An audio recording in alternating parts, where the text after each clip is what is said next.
am Kat Stevens, and I would like to share a little bit about Homo Sapiens' impact on Earth, focusing on three major topics: global warming, zoonotic diseases, and one young hero. If you consider that there are about 7.3 billion humans on the Earth to date, we're a fairly successful species. We're greatly outnumbered by that of microorganisms and bacteria. The greatest challenge life faces on Earth, though, is that of human origin. It is by our means that we have devastated ecosystems all over the planet. Our impact has reached far into the atmosphere and deep into our oceans. Global warming has been a factor studied by many scientists, and some experts prefer the term climate change because in some regions of the planet, the temperature has actually reduced, but in others, it has increased. The National Oceanic Atmospheric Administration says that 2 degrees of our warmer oceans has been enough to melt a lot more snow caps, sea ice, and has caused an increase in rainfall dramatically. This has actually increased some habitats to expand further while decreasing other habitats in other areas, which affects our plants and animals. It was 2023 that the NOAA claimed was recorded the warmest temperatures the Earth has recorded to date. Other impacts humans have had include exploiting Earth's resources, soil erosion causing deforestation, and we have even been the cause of aiding some typhoons. International recognition has caused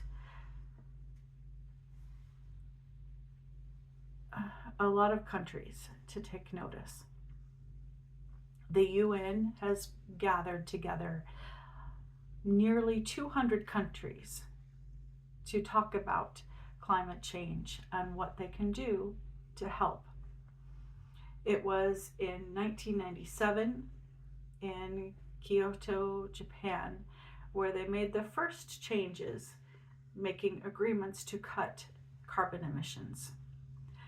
And those nearly 200 countries have met several times since then, but it wasn't until 2015 in Paris, France, when there was a number of agreements made and commitments made by those countries, all with about 40,000 attendees present, who agreed on 4 things. 1, to stop the rise of greenhouse gases as much as possible. 2, to keep the worldwide temperatures below 2 degrees Celsius, holding at about 1.5 degrees Celsius.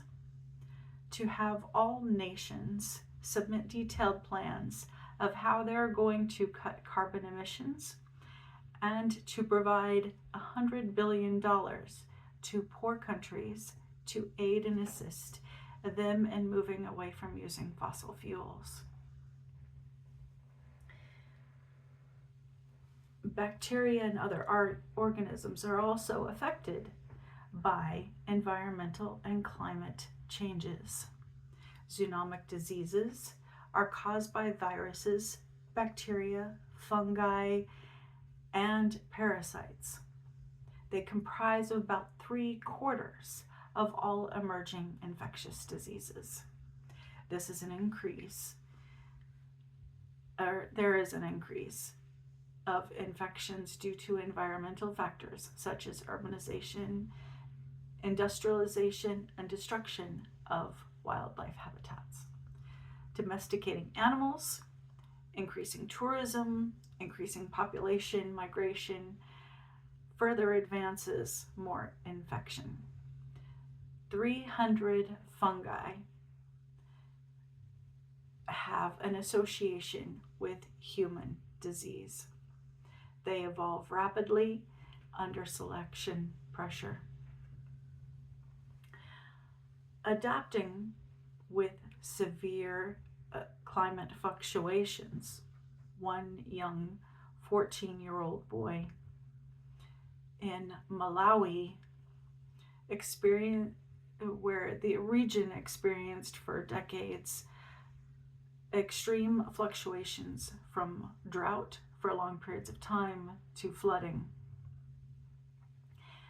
And in his small town in 2001, a drought hit so bad that his family farm of corn could not be cultivated and sold. Because of this, he had to quit school. And in doing so,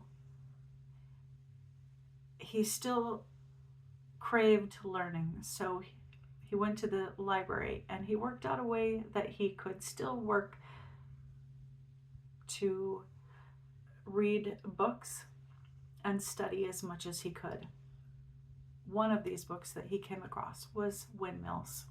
He immediately understood the importance that a windmill could have for his family. He began collecting as many scraps as he could, and he built a 16-foot high windmill. Even when his dad wasn't sure that he could,